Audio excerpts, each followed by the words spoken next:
Hello friends, कैसे हैं आप सब। मैं सरिता मिश्रा आपके अपने ओम शिव शक्ति क्लासेस पर स्वागत करती हूं और उम्मीद करती हूं कि मेरे भाभी शिक्षक भाई बहन सभी खुश होंगे, प्रसन्न होंगे, जैसा कि अपनी तैयारी में सब जुटे हुए होंगे। और क्लासेस की अभी हम तो डेली ले ही रहे हैं, पढ़ रहे हैं, यहाँ पर रिवीजन कर रहे हैं। तो आपकी एग्ज़ाम की समथिंग डेट भी आ गई है, तो आप बिल्कुल अपनी तैयारी में जुटे रहें। जैसा कि पहले जो हमारी डेट थी एग्ज़ाम की वो कितना थे, MP टेट का वो डेट क्या थी, वो 19 सितंबर थी। ठीक, तो अभी डेट आ गई है, तो आप उसी तैयारी से आप अपने लगे रहें। 26 सितंबर की डेट अभी आई है, तो ऑफिशियली आप वेबसाइट पर देख सकते हैं MPPV पर। तो MP टेट की तो डेट आ गई, CTET की जल्द आने वाली है। और तो अपनी तैयारी में आप बिल्कुल जुटे रहेंगे। ठीक, जैसे तैयारी तो आपकी चल ही रही थी 19 सितंबर के हिसाब से, तो आपको अपनी तैयारी बिल्कुल नहीं रोकनी है, तैयारी आपको कंटिन्यू जारी रखना है। और हम यहाँ पर रिवीजन तो कर ही रहे हैं, तो आप पूरा जो हम पिछली वीडियो अगर आपने नहीं देखा है तो तैयारी के हिसाब से आप पिछली वीडियो देख लीजिए, क्योंकि आपको अगर कॉन्सेप्ट नहीं मिलेगा तो आप MCQ सॉल्व नहीं कर पाएंगे।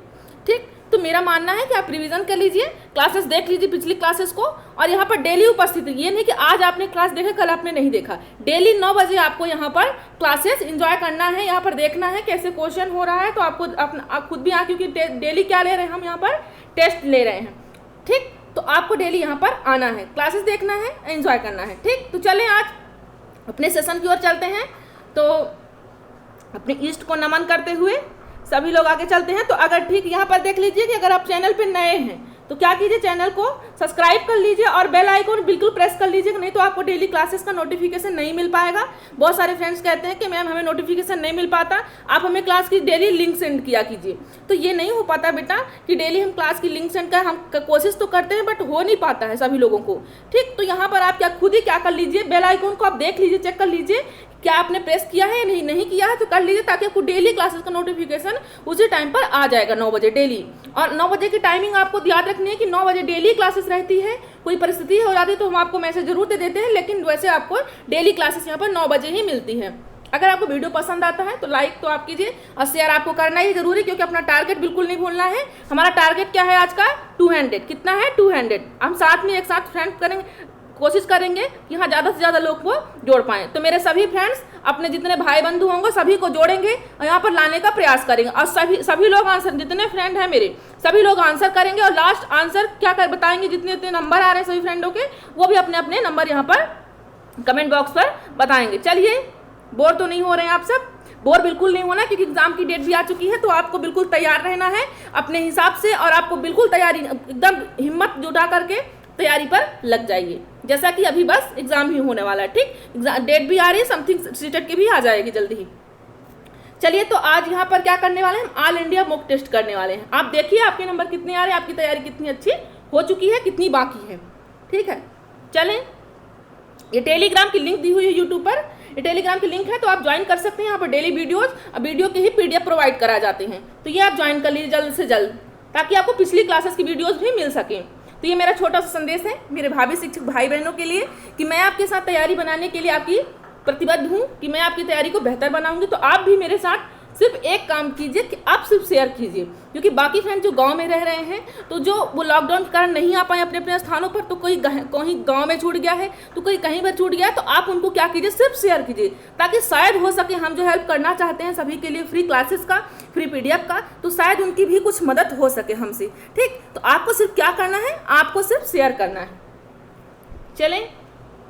चलिए चलते हैं। तो आज के अपने पहले क्वेश्चन की ओर चलते हैं बिना समय गवाए हुए।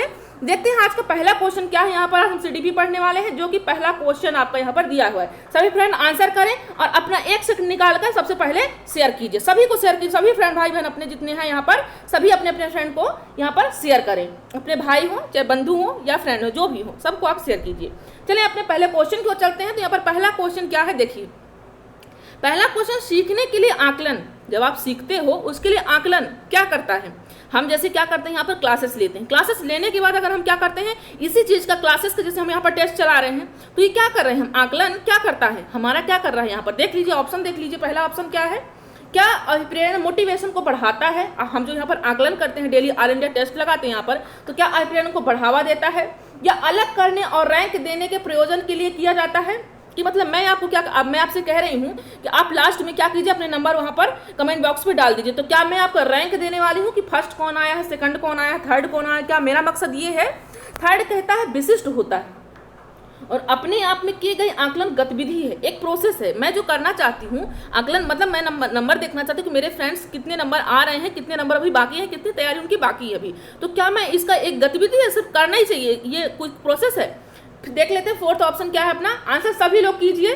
तो फोर्थ ऑप्शन है ग्रेड्स को महत्व देने में पूरी तरह महत्व देता है। मतलब क्या आपको फर्स्ट रैंक, सेकंड रैंक, इनको ग्रेड बनाने में क्या महत्व देता है। देख लीजिए आकलन का क्या होगा, तो हमारा राइट ऑप्शन हो जाएगा क्या, ऑप्शन नंबर फर्स्ट आपका राइट हो जाएगा। मैं ज़्यादा डिटेल से समझाती तो क्या आप लोग बोर तो नहीं होते हो?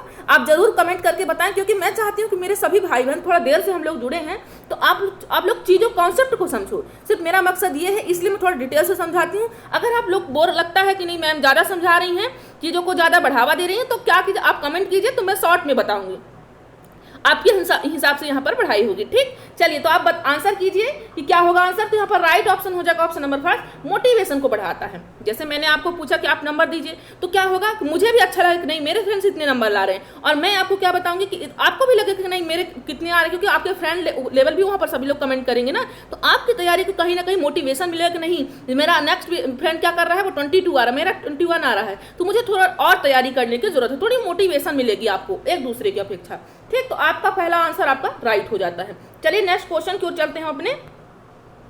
शिक्षा मनोविज्ञान के मुख्य तत्व हैं। शिक्षा मनोविज्ञान के मुख्य तत्व क्या क्या हैं जिसके अनुसार हम शिक्षा में यूज करते हैं। देख लीजिए, शिक्षार्थी है पहला ऑप्शन, दूसरा पाठ्यक्रम है, तीसरा अध्यापक है, चौथा इनमें से सभी। देखिए आंसर कीजिए सभी लोग और शेयर भी कीजिए। ठीक है, तो देखिए यहाँ पर कि शिक्षा मनोविज्ञान मुख्य तत्व कौन कौन से हैं जो शिक्षा में जरूरी होते हैं, जो इंपॉर्टेंट अंग होते हैं, तत्व होते हैं, कौन कौन से हैं। शिक्षार्थी, ये तो इंपॉर्टेंट है, क्योंकि अगर शिक्षा किसी को दे रहे हो, किसको दे रहे हो, किसी न किसी स्टूडेंट को ही दे रहे हो, तो शिक्षार्थी के बिना भी शिक्षा अधूरी है।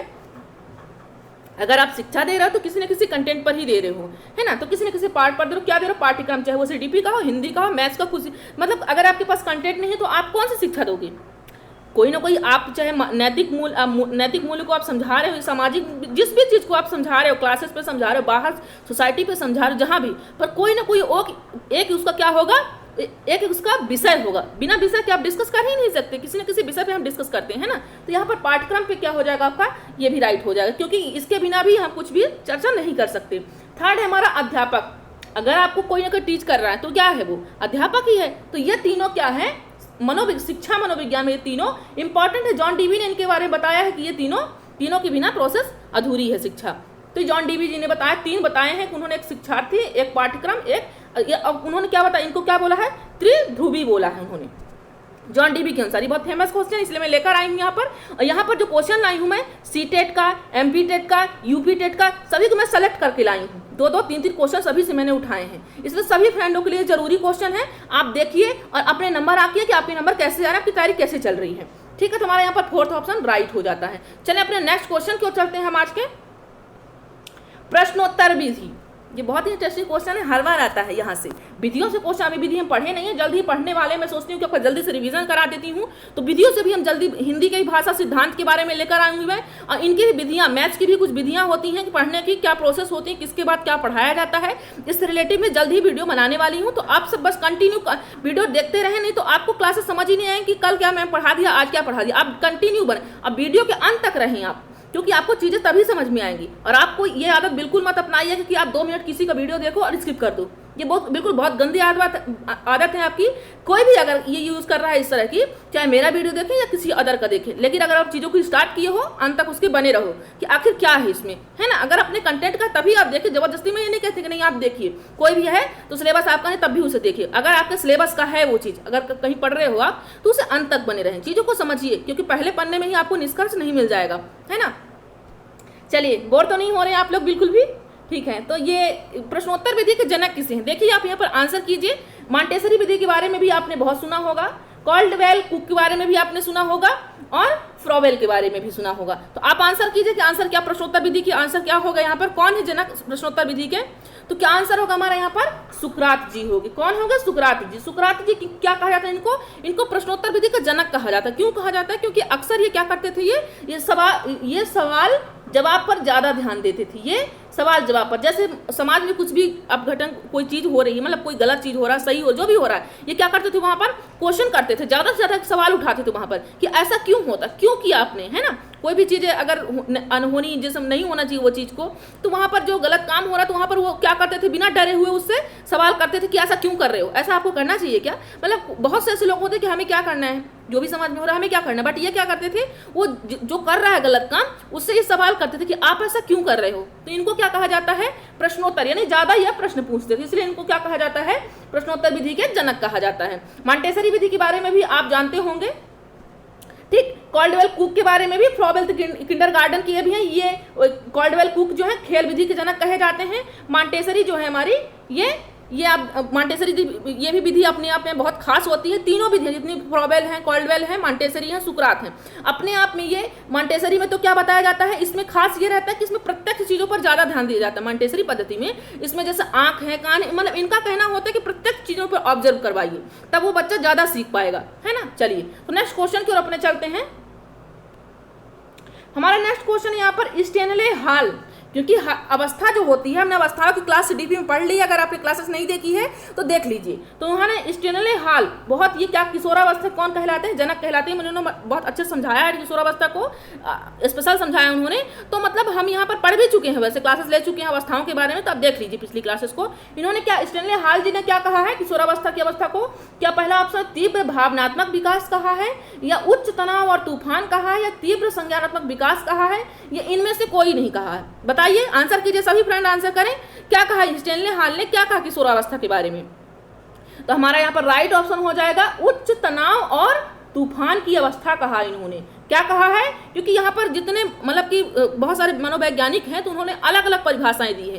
क्या कोई कहा है, इन्होंने आंधी और तूफान की अवस्था कहा है, किसी ने कहा है कि क्या है ये गैंग टोली की अवस्था है, ये संघर्ष की अवस्था है। मतलब अलग अलग मनोवैज्ञानिकों ने अलग अलग परिभाषाएं दी है। तो यहाँ पर जो किशोरावस्था की बात जब भी आएगी, आप ध्यान रखिएगा, जब भी बात किशोरावस्था की आएगी और यहाँ पर क्या रहेगा, यहाँ पर अगर आपको शब्द दिया रहेगा कि ये परिभाषाएं किसने दी है, तो अक्सर क्वेश्चन किशोरावस्था में स्टेनले हॉल जी से ही पूछा जाता है, ठीक है। तो यहां पर क्या हो जाएगा, उच्च तनाव और तूफान हो जाएगा। तूफान की अवस्था इन्होंने किशोरावस्था को बताया स्टेनले हॉल जी। चलिए अपने नेक्स्ट क्वेश्चन को चलते हैं हम। नेक्स्ट क्वेश्चन क्या है हमारा यहाँ पर, समावेशी शिक्षा, ये भी हम पढ़ लिए हैं। आप हम रिवीजन करवा रहे हैं यहीं पर इसीलिए, क्योंकि आप अगर क्लासेस नहीं देखें देख लीजिए। समावेशी शिक्षा प्रणाली की अनुमति देता, समावेशी शिक्षा जो समान रूप से शिक्षा है सभी के लिए, चाहे वो स्पेशल हो या जनरल हो, वो सभी के लिए समान शिक्षा देता है। समावेशी का मतलब यही होता है एनसीएफ 2005 के अनुसार कि बच्चे को कैसी शिक्षा दी जाए, समावेशी शिक्षा, चाहे वो प्रतिभाशाली हो, चाहे वो सामान्य बच्चा हो, चाहे वो पिछड़ा बच्चा हो, उसको समावेशी से मतलब कि एक जगह एक ही टीचर पढ़ाए, एक ही क्लास में बच्चे पढ़े, इसी का मतलब ये है समावेशी। चलिए अपने ऑप्शन क्या देखिए कि समावेशी प्रणाली जो है, शिक्षा प्रणाली, वो अनुमति किसका देता है। अपना ऑप्शन देखिए, पहला हमारा यहाँ ऑप्शन है बच्चों को विशेष विद्यालयों में सीखने के लिए देता है, कि बच्चों को क्या किया जाए, विशेष विद्यालय में रखा जाए। दूसरा क्या है, सभी पृष्ठभूमि के बच्चों का एक साथ सीखना और बढ़ना। हमारे यहाँ पर थर्ड ऑप्शन है बच्चे पर्यावरण से ही सीखें, यहाँ पर कंपलसरी कर दिया गया है कि ओनली पर्यावरण से ही सीखें। फोर्थ ऑप्शन है हमारा यहाँ पर बच्चे को एकीकृत विद्यालयों में सीखने के लिए, इंटीग्रेटेड मतलब इकट्ठा, यहाँ पर बात की गई एकीकृत की। तो अपना ऑप्शन की यहाँ पर राइट आंसर कीजिए, क्या होगा आपका। तो यहाँ पर बात किसकी हो रही है, यहाँ पर एक साथ की बात हो रही है। किसकी बात हो रही है, क्योंकि ऐसे कोई ऑप्शन में आपने नहीं देखा अभी तक चारों में से कि एक साथ की बात की गई हो, लेकिन ऑप्शन नंबर बी में हमारे क्या बात की गई है, सभी पृष्ठभूमि से। मतलब कि सभी पृष्ठभूमि का मतलब है चाहे वो किसी भी एरिया से आए हों, हमें उसके एरिया से मतलब नहीं है बच्चे की, हमें बच्चे को क्या करना, लर्न कराना है, चाहे वो किसी भी एरिया से बैकवर्ड जहां से भी आया हो, उसका क्या है स्टेटस क्या है, हमें इससे कोई लेना देना नहीं है। हमें चीज़ों को क्या कराना है, प्रोवाइड कराना है और इक्वल तरीके से कराना है ना। जैसे मेरा मकसद यहाँ पर क्या है कि अगर कोई घर पर, क्योंकि लॉकडाउन के कारण बहुत सारे लोग क्या गांव में रह गए हैं, है ना, नहीं आ पाए लॉकडाउन के कारण, कोई प्रॉपर जहाँ नहीं जाना चाहिए वहाँ पहुँच गया तो वो नहीं आ पाए वहाँ से साधन के कारण, क्योंकि चल ही नहीं रहे कोई वाहन। तो इसके कारण से हम क्या चाहते हैं कि जो जहाँ पर है आप वहीं तक शेयर कीजिए, बस आप एक मदद तो कीजिए मेरा, क्योंकि मैं चाहती हूँ कि ये आप तक नहीं, आपके हर भाई बहन, मेरे हर भाई बहन तक वो पहुँचे चीज़, है ना। तो आप मेरी सिर्फ मदद कीजिए कि आप वहाँ तक पहुँचाइए और सभी फ्रेंड मदद करें, एक ही नहीं, एक की बात नहीं करें, सभी फ्रेंड शेयर करें, ठीक है। तो यहाँ पर बात एक साथ की हो रही है, तो समावेशी का मतलब एक साथ ही होता है, इसलिए हमारा राइट ऑप्शन हो जाएगा ऑप्शन नंबर बी। चलिए नेक्स्ट क्वेश्चन को चलते हैं। बुद्धि की स्पीयरमैन परिभाषा में कारक जी है, बुद्धि की परिभाषा में बुद्धि की कई सारी जो मनोवैज्ञानिक उन्होंने क्या बताया है, परिभाषाएं बताई अलग अलग। थॉर्नडाइक जी ने बताया है ना, सब अलग अलग बुद्धि के बारे में बताया। स्पियर जी ने बताया, हार्वर्ड गार्डनर जी ने बताया। अगर आप थ्योरी पढ़ना चाहते हैं बुद्धि की तो आप हमें कमेंट कीजिए कमेंट बॉक्स पे, हम बुद्धि के बारे में डिटेल, क्योंकि बुद्धि से क्वेश्चन हर बार बनते हैं। इंटेलिजेंसी से ऐसा कोई एग्जाम नहीं होता टेट का जिससे क्वेश्चन ना बने। तो अगर आपको पढ़ना है तो आप कमेंट कीजिएगा, तो हम संख्या के हिसाब से क्लासेस ले लेंगे यहाँ पर। ठीक, चलिए। तो यहाँ पर बुद्धि की परिभाषा जो स्पियरमैन ने दी है, तो जी कारक को क्या बताया उन्होंने। स्पियरमैन जी ने दो बताया है। प्रकार क्या है, पहले ऑप्शन देख लीजिए। क्या जी कारक का क्या मतलब है, यहाँ पर जो स्पियरमैन जी ने दिया है परिभाषा, तो जी कारक का क्या मतलब, पहले अनुवांशिक बुद्धि होता है या वैश्विक बुद्धि होता है, उत्पादक होता है या सामान्य बुद्धि होता है। तो आंसर करें सभी लोग। तो इन्होंने बुद्धि के बारे में क्या बताया कि बुद्धि कितने प्रकार की होती है। बुद्धि दो प्रकार, स्पियरमैन जी के अनुसार बुद्धि दो प्रकार की होती है। कौन कौन सा, पहला जी होता है, दूसरा एस होता है। मतलब जी का मतलब क्या होगा, जनरल यानी सामान्य बुद्धि, एस का स्पेसिफिक यानी विशिष्ट बुद्धि। मतलब हर व्यक्ति में एक सामान्य बुद्धि पाई जाती है, एक विशिष्ट बुद्धि पाई जाती है। सामान्य का मतलब है कि जनरली वो पाई ही जाएगी, है ना। जैसे कि भूख है, प्यास है, ये तो हर व्यक्ति, चाहे वो बैकवर्ड से हो या पिछड़ा हो या प्रतिभाशाली हो, चाहे जो कोई भी हो, कुछ ऐसी क्रियाएं होती हैं जो हर व्यक्ति करता है, वो किस में आएगी, वो सामान्य में आएगी। जैसे कहते हैं कि आदमी कहता है ना कि ये तो कॉमन की बात है, तो ये ऐसे ही कॉमन है, जनरल है, मतलब सभी में होता है। स्पेसिफिक की बात जब आएगी, जैसे क्या होता है कभी कभी, जैसे अपन पढ़ते तो सारी सब्जेक्ट हैं, बट कुछ ऐसे पर्टिकुलर होते हैं कि वही सब्जेक्ट वो टीचर कहला। जैसे मैथ्स के स्पेशल, हिंदी का, मतलब आपने क्या याद रखा हो कि वो सर क्या है, वो मैथ्स के टीचर, वो क्या है हिंदी के, तो वो क्या हुए, उनकी क्वालिटी क्या हुई, वो स्पेसिफिक यानी विशिष्ट है उसी चीज के। आप अगर उनको याद करोगे तो किस नाम से याद करोगे, मैथ्स वाले सर, हिंदी वाली मैम, है ना। तो आप उनको कौन सी क्वालिटी के कारण इस तरह बोल रहे हो, स्पेसिफिक यानी विशिष्ट क्वालिटी के कारण उनको बोल रहे हो। तो यहाँ पर बात जी की हो रही है, तो ऑप्शन नंबर 4 आपका सामान्य बुद्धि हो जाएगा। चलिए अपने नेक्स्ट क्वेश्चन की ओर चलते हैं। सभी लोग आंसर करते रहें, और आपको मैं बताया हुआ ज़्यादा डिटेल में समझा रही तो बोर नहीं लग रहा है, तो आप कमेंट भी कीजिएगा कि ठीक है मैम, जैसा कुछ भी प्रोसेस हो तो आप बताइए हमें, ठीक है, उसी के अनुसार हम यहाँ पर पढ़ेंगे। मैं ये बिल्कुल नहीं चाहती कि मेरे फ्रेंड्स बोर हों, ठीक है, बस उन्हें पसंद आए जो मैं बता रही हूँ। ठीक, समझ पा रहे हैं तो भी आप बताएं, नहीं समझ पा रहे तो भी बताएं, मैं भी और भी कोशिश करूंगी। ठीक है, तो यहाँ पर देखते हैं 7वां क्वेश्चन क्या कह रहा है, संप्रेषण अनुकूल कक्षा बनाने हेतु। संप्रेषण मतलब बातचीत, आदान प्रदान, हाव भाव। मतलब मैं चाहती हूँ कि जैसे आप कमेंट करो, मैं आपसे थोड़ा बहुत बात कर पाऊँ, आप मुझसे कर पाओ, है ना। तो यहाँ पर संप्रेषण एक दूसरे का आदान प्रदान चीजों का हो, बातों का हो। तो यहाँ पर ऐसी कक्षा बनाने के लिए, मतलब कि ऐसी कक्षा जैसे मैं बोलती हूँ कि आप भी कुछ कमेंट करें, क्वेश्चन करें, अगर आपको नहीं समझ में आ रहा तो आप मुझे क्वेश्चन करें, मैं आपको जवाब दूंगी। तो ये क्या हुआ, मतलब आदान प्रदान यहाँ पर कक्षाओं में हो रही, निष्क्रिय नहीं है, यहाँ पर सक्रिय की बात हो रही है। मतलब कि मैं ये कौन सी कक्षा की बात कर रही हूँ, सक्रिय कक्षा की। अगर आप मुझसे कुछ पूछ रहे हो, मैं आपको जवाब दे रही हूँ, तो ये सक्रिय कक्षा है, ये संप्रेषण अनुकूल प्रभाव यहाँ पर हो रहा है। तो यहाँ पर बात किसकी हो रही है, संप्रेषण अनुकूल कक्षा बनाने, ऐसी कक्षा का माहौल बनाने के लिए कौन सा प्रोसेस करना चाहिए। पहला ऑप्शन है हमारा यहाँ पर, कक्षा का वातावरण भाषा में छात्रों की रुचि और उन्हें उसका उपयोग करने के लिए प्रोत्साहित करना। सेकंड ऑप्शन है शिक्षक का ध्यान सुनने, प्रतिक्रिया करने, बोलने और लिखने के लिए कौशल को बढ़ावा देना।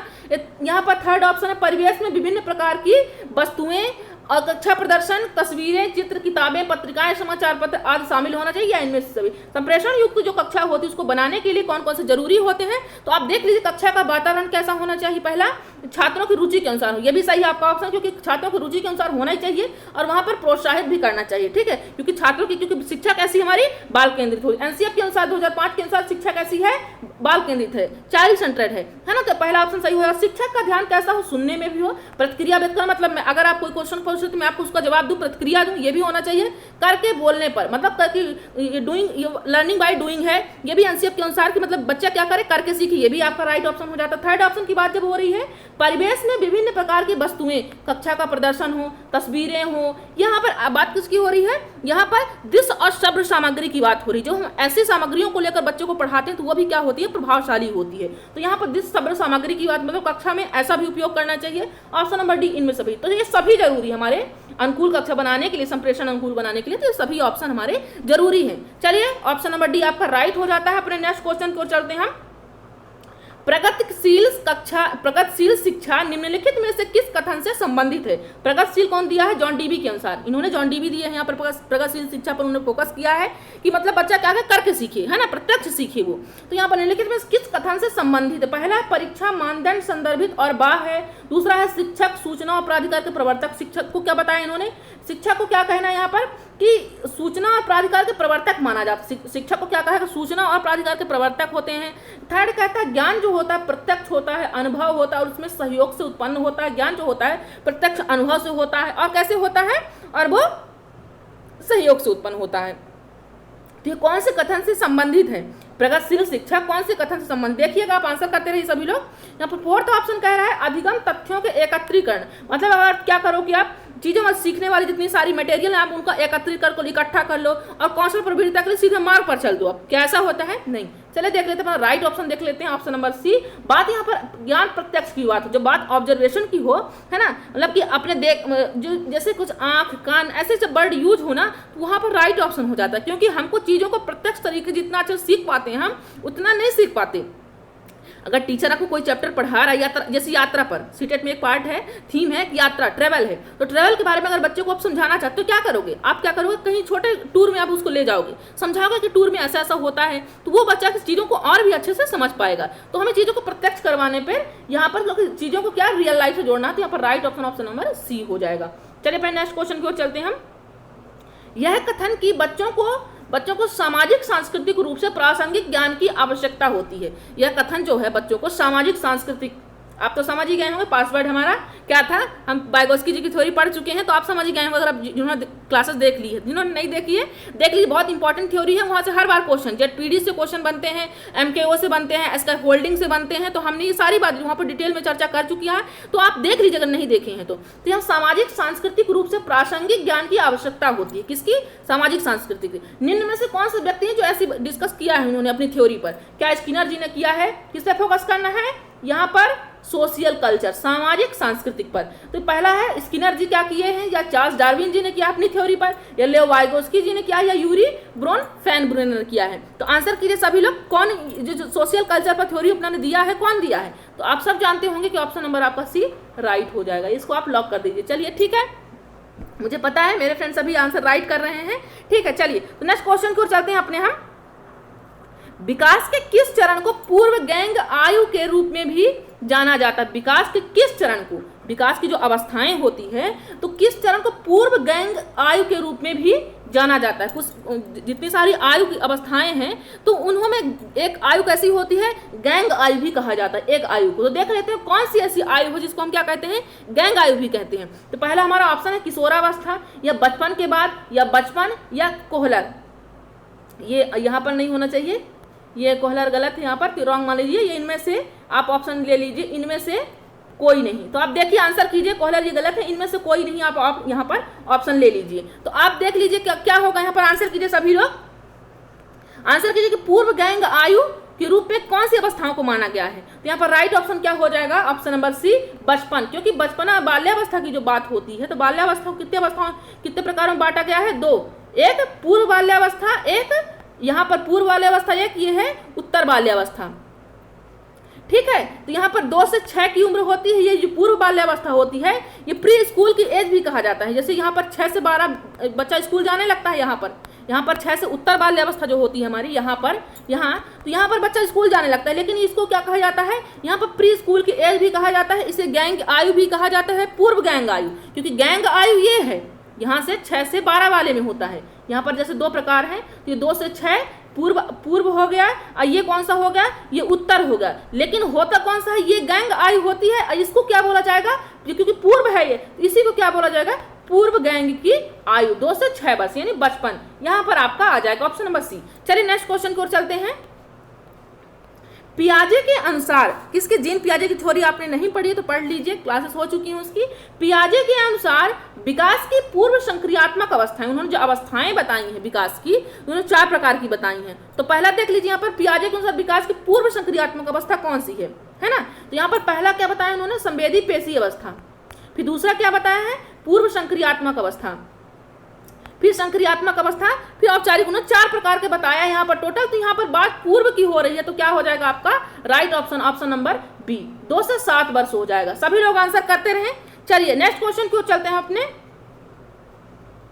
अधिक समझदार व्यक्ति कौन है? ये आया पकड़ में, क्या है? अधिक समझदार व्यक्ति कौन है? ये फिर वाइगोत्स्की जी की बात हुई, क्योंकि इन्होंने अपनी थ्योरी में बात की है अधिक समझदार। MKO, एक वर्ड आपने सुना होगा, MKO, मोर नॉलेजेबल अदर, मतलब आपसे जो बेहतर हो, आपसे जो वयस्क हो, आपसे जो ज़्यादा हो, समझदार हो, फिर वो चाहे कोई भी हो। तो जान लीजिए MKO की अधिक समझदार व्यक्ति कौन है। यहाँ पर ऑप्शन देख लीजिए, एक इलेक्ट्रॉनिक ट्यूटर होता है, या बेहतर समझ रखने वाला वयस्क होता है, या कोई भी जिसके पास बेहतर समझ है, या इनमें से कोई नहीं। तो आंसर करें आप, क्या होगा यहाँ पर आंसर MKO। किसकी बात की गई है? तो यहाँ पर राइट ऑप्शन हो जाएगा ऑप्शन नंबर सी, MKO, यानी कोई भी जिसके पास बेहतर समझ है। MKO जो यहाँ पर क्या मिलता था आपको, ZPD में क्या मिलता था, इसके फोल्डिंग मिलता था। इसका फोल्डिंग कौन देता, जैसे ये ZPD है, ठीक। यहाँ पर बच्चा सीख रहा है, क्लासेस है। अब क्लासेस के बाद एग्जाम हॉल में जा रहा है, तो यहाँ पर उसको चीजें उतनी नहीं आ रही हैं। तो आपने क्या की, वहां पर जैसे बच्चे को यहाँ पर 20 नंबर का क्वेश्चन आ रहा है, 10 नंबर का नहीं आ रहा है,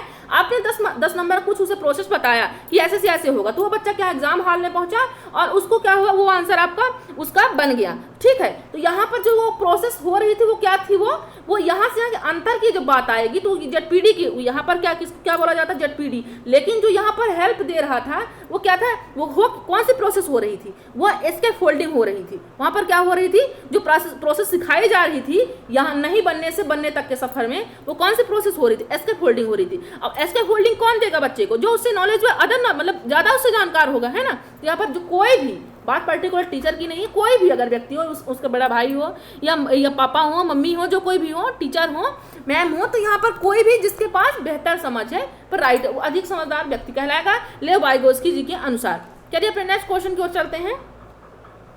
फ्रायड, पियाजे, बोर तो नहीं हो रहे आप लोग, क्योंकि क्लासेस थोड़ी सी लंबी हो जाती हैं, तो बताइए कि छोटी क्लास भी रख दूंगी, ठीक है। मैं चाहती हूँ कि चीज़ों को और भी अच्छे से आप समझ पाओ, टाइम कम है मेरे एग्जाम के लिए, तो हम थोड़ा सा आराम से ही पढ़ेंगे और चीज़ों को ऐसा पढ़ें कि हमको चीज़ और भी आसानी से कम टाइम में ही ज़्यादा चीज़ें हमको मिल जाएँ, ठीक है। तो चलिए देखते हैं यहाँ पर कि फ्रायड, पियाजे एवं अन्य मनोवैज्ञानिकों ने व्यक्तित्व विकास की, क्योंकि मुझे ऐसा नहीं है कि मैं आपको 4 ऑप्शन दिए रहते, मैं चाहूंगी तो आपको सिर्फ राइट ऑप्शन, क्योंकि बहुत सारे मैं देखी हूँ कि यूट्यूब पे क्या होता है कि यहाँ पर राइट ऑप्शन बताएंगे, चलो नेक्स्ट कर चलते, मुझे भी आता है, बट मैं चाहती हूँ कि आपको कॉन्सेप्ट भी मिले। तो आप इस चीज़ को ध्यान रखिए कि मैं यहाँ पर कॉन्सेप्ट के कारण आपको थोड़ा ज़्यादा समय ले रही हूँ, तो आप इस चीज़ को समझिए और उसका फायदा लीजिए, है ना। ये नहीं कि वीडियो को स्किप करके निकल जाइए, ठीक। तो यहाँ पर देखते हैं, फ्रायड, पियाजे एवं अन्य मनोवैज्ञानिकों ने व्यक्तित्व विकास की विभिन्न अवस्थाओं के संदर्भ में व्याख्या की है। फ्रायड जी ने भी व्यक्तित्व को बताया है, उन्होंने चेतन मन, अचेतन मन, है ना, उन्होंने भी बताया अर्ध चेतन मन। तो उन्होंने ईगो, सुपर ईगो की बात की है, उन्होंने व्यक्तित्व के बारे में बात की है, मन की बात की, व्यक्तित्व की बात की है। अब बात पियाजे जी ने की है, ठीक है। तो यहाँ पर जो क्या हो, व्यक्तित्व विकास की विभिन्न अवस्थाओं के संदर्भ में व्याख्या, परंतु पियाजे जी की बात हो रही है यहाँ पर किसकी बात हो रही है, पियाजे की। पियाजे जी ने क्या कहा है कि विकास की जो अवस्थाएं होती है वातावरण से निर्धारित होती है, मतलब कि अगर जो बच्चा बड़ा होता है वो कैसे होता है, वातावरण के कारण होता है, ऐसा होता है क्या। सेकंड ऑप्शन है हमारा यहाँ पर, विभिन्न अवस्थाओं को समझाने के लिए संज्ञानात्मक बदलाव के बारे में कहा उन्होंने। या थर्ड ऑप्शन है, कहा कि शैशवावस्था के अनुभव ही अधिक प्रभावित करते हैं। जो शैशवावस्था होती है उसका जो अनुभव होता है वही क्या होता है, विकास के, वो व्यक्तित्व को प्रभावित करती है। ये बाकी अवस्थाओं की ये सीमित प्रभाव होते हैं, सीमित प्रभाव होते हैं। चलिए आंसर कीजिए सभी लोग, क्या होगा आंसर यहाँ पर, तुम्हारा ऑप्शन हो जाएगा राइट, ऑप्शन नंबर बी। बात जब संज्ञानात्मक की हो, क्या हो, कौन सा यहाँ पर शब्द है, संज्ञानात्मक, कॉग्निटिव। तो यहाँ पर जब संज्ञानात्मक की बात आएगी तो हमेशा याद रखिएगा वहां पर आंसर क्या होगा, वहां पर जीन पियाजे जी का होगा। तो हमारा राइट ऑप्शन हो जाएगा ऑप्शन नंबर बी, क्योंकि उन्होंने विभिन्न अवस्थाओं को समझाने के लिए जो व्यक्तित्व की उन्होंने बात की है, ईगो, सुपर ईगो की व्यक्तित्व की बात की उन्होंने, तो उन्होंने क्या बताया है कि जो विभिन्न अवस्थाओं को समझाने के लिए संज्ञानात्मक बदलाव के बारे में उन्होंने वहां पर चर्चा की है। तो राइट ऑप्शन हो जाएगा ऑप्शन नंबर बी। तो चलिए फिर नेक्स्ट क्वेश्चन की ओर चलते हैं हम। मानव विकासात्मक, यहाँ से विकास से हर बार क्वेश्चन बनते हैं, यहाँ से क्वेश्चन हर बार बनते हैं। विकास से जो डेवलपमेंट, अनुवांशिकता, बात कुछ ऐसे कॉन्सेप्ट हैं, मतलब कुछ ऐसे यहाँ पर पार्ट है CDP में या हिंदी में, मैं आपको डिटेल से एक वीडियो बनाऊंगी कि आपको वहाँ से पढ़ना ही पढ़ना है। जैसे क्या हुआ, एक हो गया अनुवांशिकता एवं पर्यावरण, ये आपका एक पार्ट होगा, आप बिल्कुल भूलना नहीं, एग्जाम टाइम पे इसको आप हर बार इसको रिवीजन करके ही जाना, अनुवांशिकता एवं पर्यावरण। दूसरा पार्ट है आपका संज्ञान और संवेग, कौन सा है, दूसरा कौन सा शब्द है, संज्ञान एवं संवेग है। एक भाषा विचार, जो भाषा विचार के बारे में जिस चोम्स्की जी ने क्या बताया, वाइगोस्की जी ने क्या बताया है, स्किनर जी ने क्या बताया भाषा के बारे में, तो भाषा से रिलेटिव एक क्वेश्चन बनता है, ठीक। बुद्धि से तो हर बार बनते हैं, तो कुछ ऐसे पार्ट हैं जो आपको पढ़ के ही जाना है। NCF से भी आपके 3, 4, 5 नंबर बनते हैं और समावेशी शिक्षा से भी आपके 4, 5 नंबर बनते हैं। तो आपको बिल्कुल इन पार्टों को ध्यान में रखकर जाना है कि आपको इनका रिविजन बिल्कुल करना है। और बात विकासात्मक की, यहाँ से भी हर बार क्वेश्चन बनते हैं। तो इनके चरणों का जो सही क्रम होता है वो देख लीजिए कौन सा है। विकास की जो अवस्थाएं होती है हर मनुष्य की, हमारी हो चाहे आपकी, वो अवस्थाएं का चरण क्या होते हैं, कौन से चरण से कौन सा दूसरा चरण आता है। देख लीजिए पहला आंसर है हमारे यहाँ पर, पहला ऑप्शन क्या है यहाँ पर, पहला शिशु अवस्था या उसी को बोलते हैं शैशवावस्था या बाल्यावस्था, फिर तीसरा किशोरावस्था, फिर वयस्कावस्था या वृद्धावस्था। तो आंसर कीजिए सभी लोग, दूसरा क्या है, या शैशवावस्था इसी को शिशु अवस्था कहते हैं, दूसरा है बाल्यावस्था, तीसरा है वयस्कावस्था, फिर चौथा है वृद्धावस्था। तीसरा ऑप्शन है हमारा यहाँ पर शिशु अवस्था, फिर वयस्कावस्था, फिर बाल्यावस्था, किशोरावस्था, वृद्धावस्था, चौथा है इनमें से कोई नहीं। आंसर कीजिए, तो आपका यहाँ पर राइट आंसर हो जाएगा, देखिए कीजिए आंसर सभी लोग कीजिए, आपका राइट आंसर होगा ऑप्शन नंबर फर्स्ट होगा। क्यों होगा, क्योंकि बात यहाँ पर शिशु में शैशवावस्था, फिर क्या आती है बाल्यावस्था आती है, फिर किशोरावस्था, फिर वयस्कावस्था, क्योंकि जो ये वृद्धावस्था ये सबसे लास्ट में आती है। इसलिए आपको ध्यान रखना कि वृद्धावस्था तो लास्ट आनी है। अगर आपको नहीं ध्यान में आ रहा है, वैसे तो मालूम है कि सभी को अवस्थाओं मालूम होगा, लेकिन आपको अगर एग्जाम टाइम पे आपको ध्यान नहीं आ रहा है तो आप ध्यान रखिए कि स्टार्ट कहाँ से होगा, शैशवावस्था से होगा, और जस्ट बाद बाल्यावस्था आएगा, किशोरावस्था और ये वयस्कावस्था बीच में रहता है, वृद्धावस्था लास्ट। चलिए तो आंसर हो जाएगा हमारा ऑप्शन नंबर फर्स्ट हो जाएगा। चलिए अपने नेक्स्ट क्वेश्चन की ओर चलते हैं हम। निम्नलिखित में से कौन सा पियाजे का सिद्धांत निहितार्थ नहीं, जिन्होंने सिद्धांत दिया है पियाजे जी ने, तो उनके सिद्धांत का निहितार्थ कौन सा, ऐसा कौन सा यहाँ पर ऑप्शन नहीं है जो निहित अर्थ नहीं दे रहा है। चलिए देखिए पहला ऑप्शन देख लीजिए अपना यहाँ पर, समूह की गतिविधियों और सहकर्मी शिक्षण। समूह की मतलब कि उन्होंने क्या बताया, थोड़ा हम पानी पी लेते हैं, आप लोग तब तक आंसर कीजिए अपना क्या होगा यहाँ पर, समूह की गतिविधियों और सहकर्मी शिक्षण। दूसरा क्या है, विकास चरणों में नहीं होता है। तीसरा ऑप्शन क्या है, उन्हें अन्य मूल्यों को समझने के लिए अपनी आयु के बच्चों के साथ खेलने दें। यहाँ जो जीन पियाजे जी कहते हैं, पहला इनका ऑप्शन क्या था, गतिविधियों कोलैबोरेटिव लर्निंग, एक दूसरे को मतलब कि रिलेट करके पढ़ाइए, सहकर्मी शिक्षण यानी समूह में से दिखाइए, विकास चरणों में नहीं हो, दूसरा ऑप्शन ये है। तीसरा, उन्हें अन्य मूल को समझने के लिए अपनी आयु के बच्चों के साथ खेलने दें। मतलब कहने का है कि जैसे बच्चे क्या होते हैं एक साथ खेल रहे हैं ना, तो जैसे एक बच्चा क्या किया, चीटिंग कर गया, दूसरा बच्चा बोलते तूने बहुत गलत किया यार, तुझे चीटिंग नहीं करना चाहिए, बहुत गलत काम है, तो दूसरे क्या होगा, फ्रेंड को रियलाइज होगा। अगर वहीं पर अगर जो बच्चा गलत किया, आप कोई उससे बड़ा उसको बोला कि तुमने बहुत गलत किया, वो डर जाएगा कि नहीं यार सच में मैंने बहुत बड़ा गलत काम किया है, मुझे आप बिल्कुल पनिशमेंट होने वाली है, घर पे जाऊंगा पिटाई होगी मेरी, है ना, तो वो डर जाएगा। लेकिन वही काम अगर उसका फ्रेंड कहता है कि तूने बहुत गलत किया, तुझे नहीं करना चाहिए, तो वो चीजों को प्यार से भी समझे, क्योंकि उसका फ्रेंड बोलेगा तो वो उसको कोई बुरा नहीं लगेगा, है ना, और वो चीजों को समझ भी जाएगा। तो यहाँ पर बात इसकी हो रही, बच्चों के साथ खेलेंगे, मतलब कि अगर गलती करता है बच्चा, चीटिंग करता है, तो वहाँ पर साथ खेलेंगे तो एक दूसरे को कोलैबोरेट करके समझेंगे एक चीज की परिस्थितियों को और समझाएंगे भी। फिर फोर्थ कहता है, इसके उत्पाद की बजाय सीखने की प्रक्रिया में ध्यान होता है।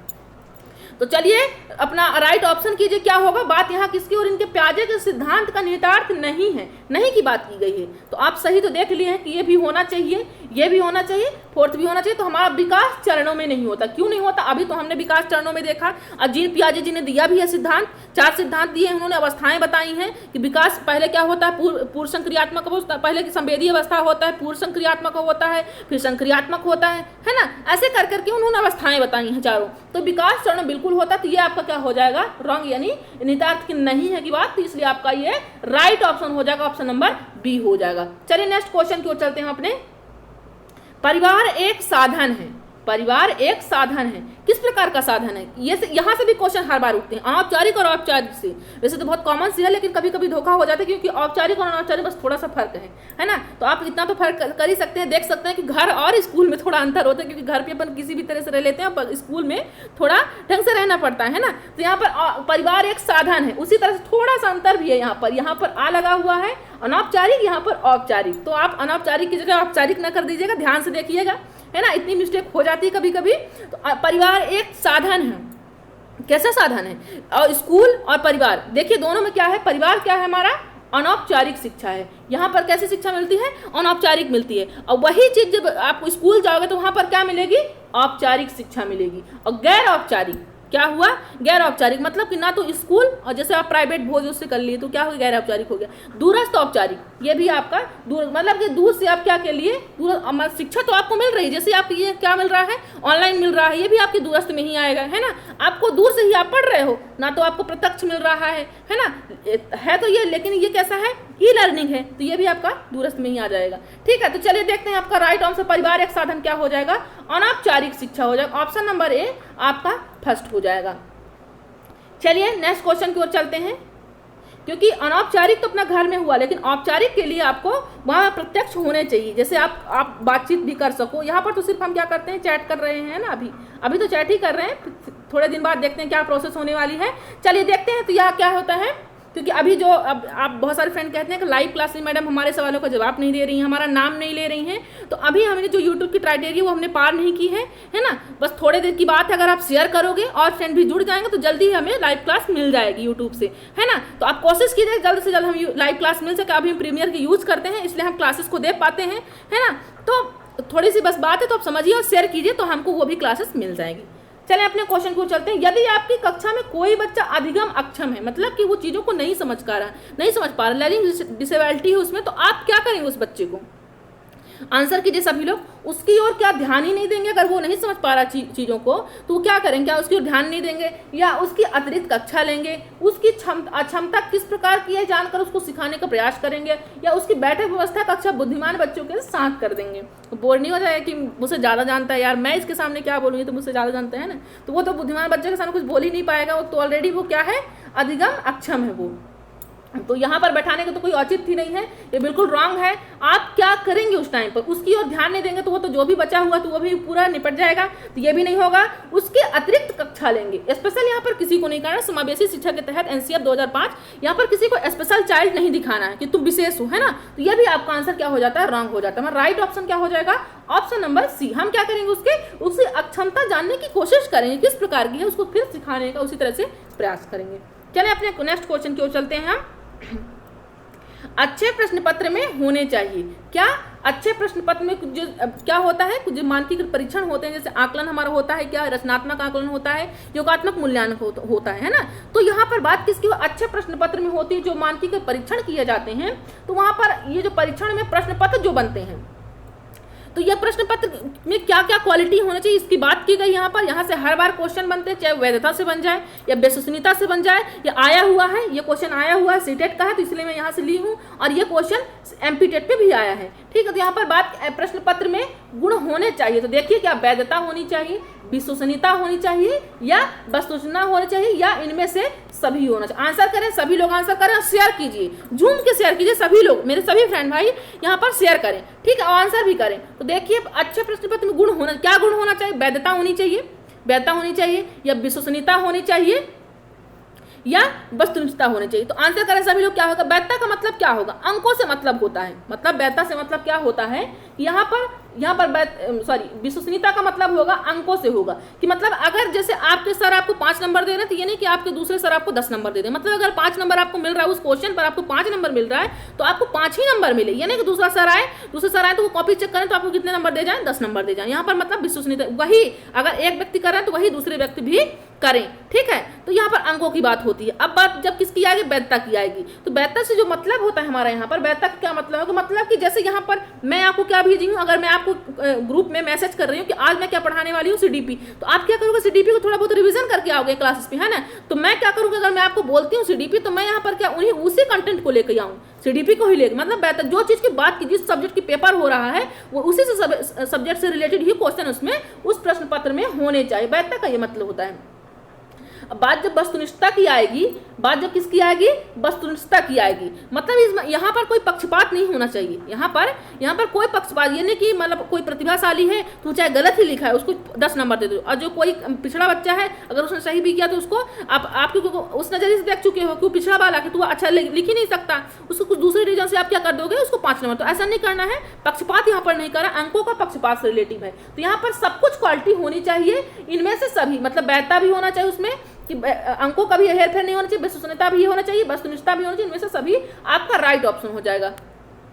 चलिए अपने नेक्स्ट क्वेश्चन की ओर चलते हैं। नेक्स्ट क्वेश्चन क्या है हमारा यहाँ पर, प्रत्येक शिक्षार्थी स्वयं में विशिष्ट है। बिल्कुल है, हर शिक्षार्थी हर व्यक्ति होता है, चाहे वो बड़ा हो वो छोटा हो, प्रत्येक शिक्षार्थी स्वयं में विशिष्ट, इसका क्या अर्थ है? पहला ऑप्शन देख लीजिए अपना, सभी शिक्षार्थियों के लिए एक समान पाठचर्या संभव नहीं है, या कोई भी दो शिक्षार्थी अपनी योग्यताएं, रुचियों और प्रतिभाओं में एक समान नहीं होते। शिक्षार्थियों में ना तो समान विशेषताएं होती है, ना ही उनके लक्ष्य समान होते हैं। ऑप्शन नंबर डी क्या कहता है? ऑप्शन नंबर डी क्या कहता है? देख लीजिए, एक विषम रूपी कक्षा में शिक्षार्थी की क्षमता का विकसित करना असंभव है। आंसर करें, सभी लोग आंसर करें। क्या होगा स्वयं में विशिष्ट का क्या मतलब होगा? क्योंकि हर बच्चा क्या होता है, अपने आप में स्पेशल होता है। आपको मालूम है, आप जब अवस्थाओं में पढ़ा होगा, निरंतर जो विकास की अवस्थाएं होती हैं, सिद्धांत होते हैं, तो उनमें क्या है, उनमें कि हर व्यक्ति अलग होता है। आप इंडिविजुअल होता है, मतलब ये नहीं कह सकते कि वो चिंटू ऐसा है तो मिंटू क्यों नहीं है ना।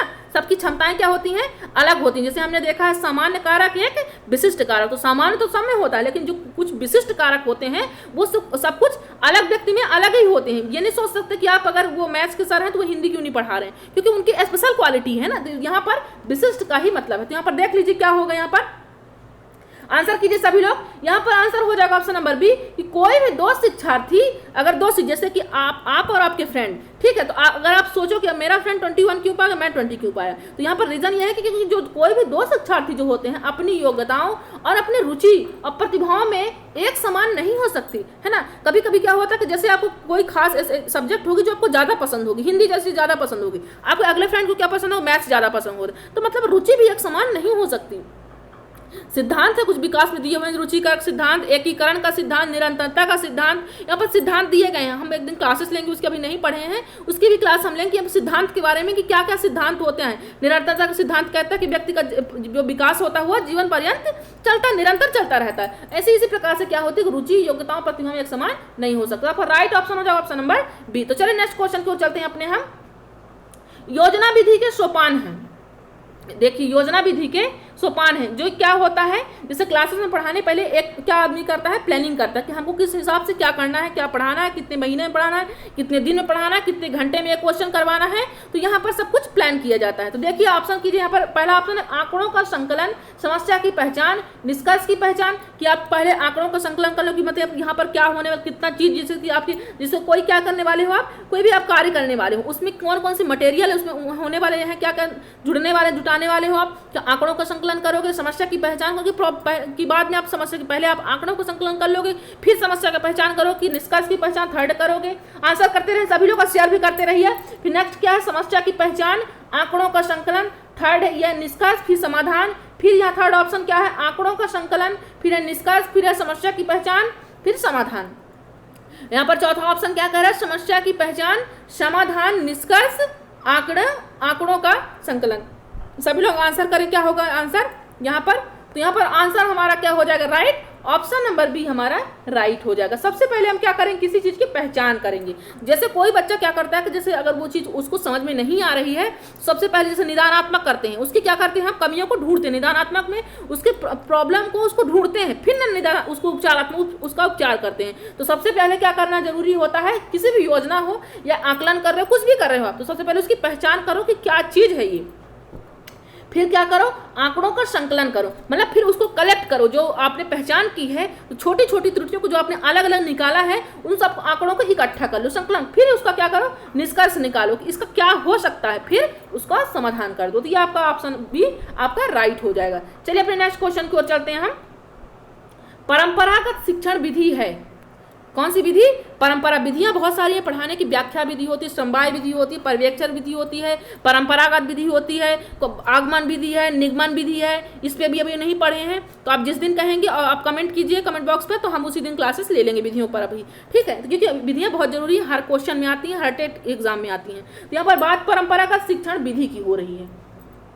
तो यहाँ पर पहला ऑप्शन क्या आ रहा है, परंपरागत विधि में मतलब परंपरागत में जो सदियों से चली आ रही है ना, जो सदियों से चलती आ रही, तो वो कौन सी विधि ऐसी है, प्रयोजना विधि है या पर्यवेक्षण विधि है या व्याख्या विधि है या खेल विधि है। सभी लोग आंसर करें, सभी फ्रेंड आंसर करें। तो यहाँ पर देख लेते हैं परंपरागत शिक्षण विधि है, कौन सी विधि है, तो आप जानते होंगे कि कौन सी विधि है, व्याख्या विधि है। व्याख्या विधि में क्या होता है कि यहाँ पर सर लोग क्या करते थे कि एक तरफा होता था, जैसे गुरुकुलों में होता है, वहां पर निष्क्रिय रूप से, मतलब सिर्फ गुरु मंत्र को पढ़ाया जा रहा है, बच्चा कुछ भी नहीं बोल रहा है, इसको वहां पर तार्किक नहीं, सिर्फ रटाते हैं, वहां पर ग्रंथों क्या कर देते हैं, रटा देते हैं वहां पर। तो यहाँ पर सिर्फ क्या होता है, यहाँ पर कौन सक्रिय होता है, यहाँ परंपरागत यानी व्याख्या विधि में कौन सक्रिय होगा, यहाँ पर सिर्फ टीचर सक्रिय होगा, वहां पर टीचर सक्रिय होगा, बच्चा क्या होगा यहाँ पर निष्क्रिय होगा। मतलब कि यहाँ पर बच्चे का कोई रोल नहीं होता व्याख्या विधि में, इसलिए यहाँ पर वैसे अब ये प्रचलित नहीं है, क्योंकि व्याख्या विधि में यहाँ पर निष्क्रिय पर ज़्यादा फोकस किया जाता है। तो हमको आप कैसे विधि लाना है, हमको सक्रिय विधि, जैसे आगमन है, निगमन है, इन सारी विधियों का अब हम वर्तमान में यूज करते हैं। तो ऑप्शन सी आपका राइट हो जाएगा। तो चलिए अपने नेक्स्ट क्वेश्चन की ओर चलते हैं हम। जब बच्चा कार्य करते हुए ऊबने लगे, क्या करने लगे, जब बच्चा कार्य करते हुए ऊबने लगता है तो यह किस बात का संकेत है। जब बच्चा क्या करे, ऊब जाए, मतलब कि बोर होने लगे कोई भी, जैसे आप क्या करोगे, मेरे बहुत लेंदी क्लासेस में नहीं करती, बच्चे क्या करते हैं कभी कभी निकल लेते हैं ना, तो क्या होते हैं, ऊबने लगते हैं। तो ये किस बात का संकेत है। फिर मैं सोचती हूँ कि यार कहीं मैंने ज़्यादा लंबी क्लासेस तो नहीं कर दी, मेरे फ्रेंड्स इसलिए तो निकल नहीं गए, है ना। तो ये जो ऊबने लगते हैं, तो यहाँ पर क्या रीज़न क्या हो सकता है। और जैसे कि बहुत सारे क्लासेस में क्या हुआ कि आप आधे घंटे से, मतलब कि क्लासेस की टाइमिंग आपके पास टाइम ज़्यादा, तो आपने क्या किया, अपने फ्रेंडों को थोड़ा ज़्यादा समझा देते हैं, क्योंकि सर लोग अक्सर ऐसे सोचते हैं कि आज समय ज़्यादा है मेरे पास, तो मैं क्या करता हूँ, अपने फ्रेंडों को थोड़ा और भी जानकारी दे देता हूँ। लेकिन होता क्या है कि वहाँ पर फ्रेंड लोग क्या करने लगते हैं, वहाँ पर अरे यार कब सर जाएंगे क्लासेस से, सर कब जाएंगे, है ना। मतलब क्या सोचते हो आप, यार आज तो डेली क्लासेस क्या होता था 45 मिनट की होती, आज क्यों ज़्यादा लेंदी होगी, तो आप ऊबने लगते हो। तो ये किस बात का संकेत है। क्या बच्चा बुद्धिमान नहीं है, क्या आपके अंदर टैलेंट नहीं है, या संभवतः कार्य यांत्रिक रूप से बार बार हो रहा है, या बच्चे में योग्यता नहीं है, या बच्चे को अनुशासित करने की अभी जरूरत है। आंसर कीजिए सभी लोग, क्या होना चाहिए यहाँ पर। तो आप लोग को संभवतः मालूम होगा इसका आंसर ऑप्शन नंबर बी, क्योंकि क्या हो रहा है, यांत्रिक रूप से बार बार हो रहा है, रिपीट हो रहा है वही चीज, तो आप बोर होने लगता है व्यक्ति, है ना, कि बार बार वही बता रहे हैं सर, है ना, चीजों को, तो वहां पर क्या होना, बोर हो जाएंगे। चलिए, तो आपका राइट आंसर हो जाएगा ऑप्शन नंबर बी।